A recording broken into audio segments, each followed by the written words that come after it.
Want the pressure to stop? Give us the house, my in-laws said, standing at our door with a group behind them.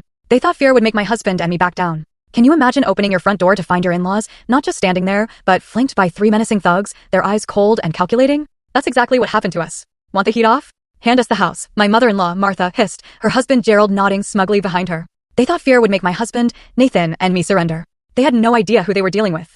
They picked the wrong house, and they definitely picked the wrong person. My name's Cassandra, but everyone calls me Cassie Miller. I'm 34, and on that Sunday afternoon, Nathan stood frozen beside me, confusion and fear etched across his face. What they didn't know was that beneath my quiet exterior as a high school guidance counselor lay a past that had prepared me precisely for moments like this. Nathan and I met at a charity auction 5 years ago.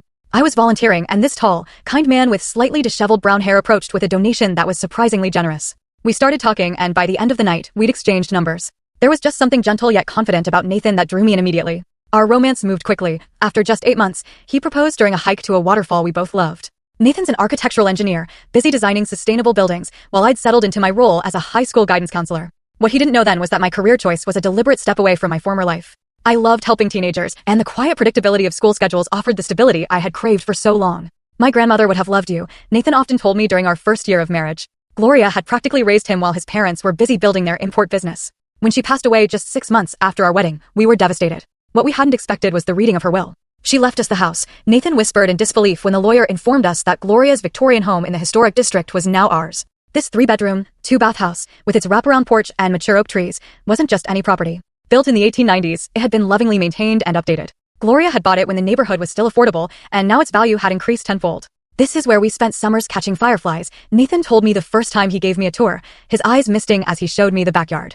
She taught me to bake cookies in his kitchen. Every room held memories for him, and soon, they began to hold memories for us too. We spent weekends stripping old wallpaper, painting walls in soft modern colors, updating the kitchen while preserving the original cabinets. The house was a perfect blend of historic charm and modern convenience, and it felt like Gloria's spirit approved of our changes. What became clear very quickly, however, was that Nathan's parents did not approve. Martha and Gerald had always been cold toward me, but the inheritance pushed their behavior into outright hostility.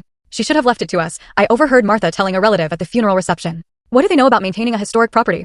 From the beginning, Martha had made it clear that I wasn't the woman she'd envisioned for her son. At our first meeting, she'd assessed me with critical eyes, asking pointed questions about my family background and education. When I explained that I'd grown up with a single mother and attended state university on scholarships, her tight smile told me everything I needed to know about her opinion. Gerald was more direct. Nathan was dating Kimberly Russell before you know. Her father owns half the commercial real estate downtown. He mentioned during our engagement dinner. Full story on channel, link below. Watch what happened next.